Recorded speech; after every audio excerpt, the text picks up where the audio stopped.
Luke chapter 14. Healing of a man on the Sabbath. One Sabbath, when he went to dine at the house of a ruler of the Pharisees, they were watching him carefully. And behold, there was a man before him who had dropsy.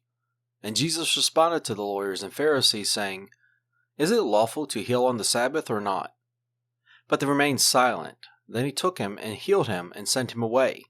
And he said to them, Which of you, having a son or an ox that has fallen into a well on a Sabbath day, will not immediately pull him out?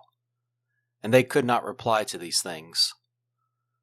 The parable of the wedding feast.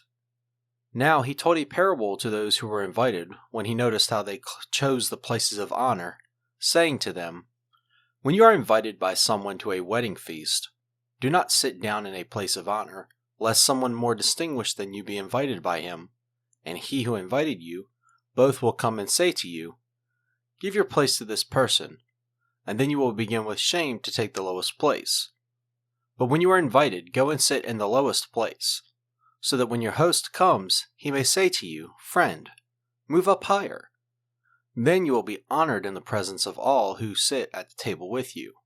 For everyone who exalts himself will be humbled, and he who humbles himself will be exalted.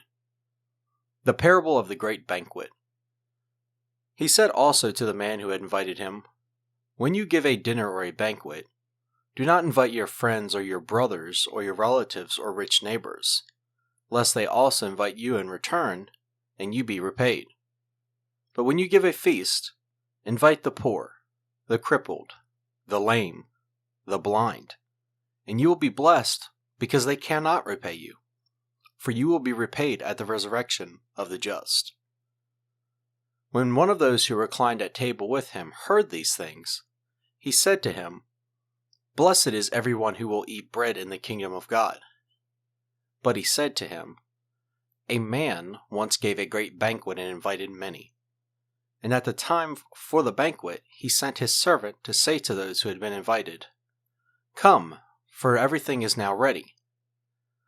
But they all alike began to make excuses.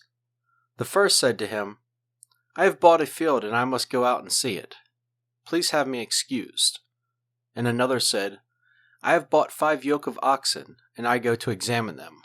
Please have me excused. And another said, I have married a wife and therefore I cannot come. So the servant came and reported these things to his master. Then the master of the house became angry and said to his servant, Go out quickly to the streets and lanes of the city, and bring in the poor and crippled, and blind and lame. And the servant said, Sir, what you have commanded has been done, and still there is room. And the master said to the servant, Go out to the highways and hedges, and compel people to come in, that my house may be filled. For I tell you, none of those men who are invited shall taste my banquet. The cost of discipleship. Now great crowds accompanied him, and he turned and said to them, If anyone comes to me, and does not hate his own father and mother and wife and children and brothers and sisters, yes, and even his own life, he cannot be my disciple. Whoever does not bear his own cross and come after me cannot be my disciple. For which of you, desiring to build a tower, does not first sit down and count the cost, whether he has enough to complete it? Otherwise, when he has laid a foundation and is not able to finish, all who see it begin to mock him, saying, This man began to build and was not able to finish. Or, what king, going out to encounter another king in war, will not sit down first and deliberate whether he is able with 10,000 to meet him who comes against him with 20,000? And if not, while the other is yet a great way off, he sends a delegation and asks for terms of peace.